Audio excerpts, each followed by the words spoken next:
Everyone, আসসালামু আলাইকুম। তো আপনারা সবাই কেমন আছেন?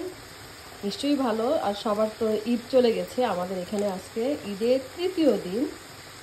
তো এই তো রান্না বান্না করছি, কারণ পোলাও বিরিয়ানি আর কত ভালো লাগে বলুন।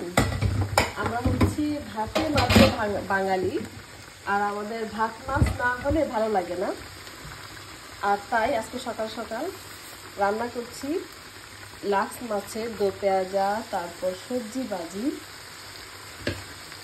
এটা খুবই ফেভারিট সবার, আমি জানি, আমারও খুব পছন্দের এই সবজি ভাজিটা।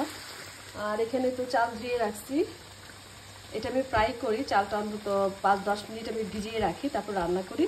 এতে এই ভাতটা কি খুব ঝরঝরা হয় আর খুব সফট হয়। আর এই তো মুরগি ভিজিয়েছি, এটা আমি আজকে রান্না করব সাতকড়া দিয়ে। আর এই যে হচ্ছে সাতকড়া, এটা আমরা এখানকার বাংলা গ্রোসারিতে পাই। এই তো এটা কিন্তু সিলেটে এইটার এই প্লান্টটা হয় সাতকড়া।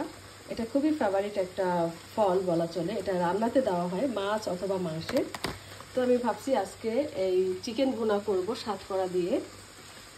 আর এই তো এই হচ্ছে আজকে আমাদের দুপুরের লাঞ্চ। তাই ভাবলাম যে আপনাদের সাথে একটু শেয়ার করি।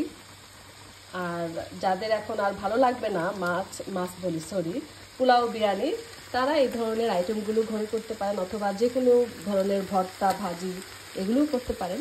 তো আজকে আমি করছি এই তো মাছের দো পেঁয়াজা, এটা লাক্স মাছ মানে স্যালমন ফিশ, সবজি ভাজি, ভাত আর চিকেন করব। তো পরবর্তী ভিডিওতে আমি আমার চিকেনের এটা দেখাবো রান্নাটা। তো এই পর্যন্তই আজকের ভিডিওটা, মানে এখনকার ভিডিওটা। তো যে যেখান থেকে দেখছেন ভালো থাকুন, সুস্থ থাকুন, আর আমাদের জন্য দোয়া করবেন। আবারও ঈদ মোবারক জানিয়ে শেষ করছি। আল্লাহ হাফেজ।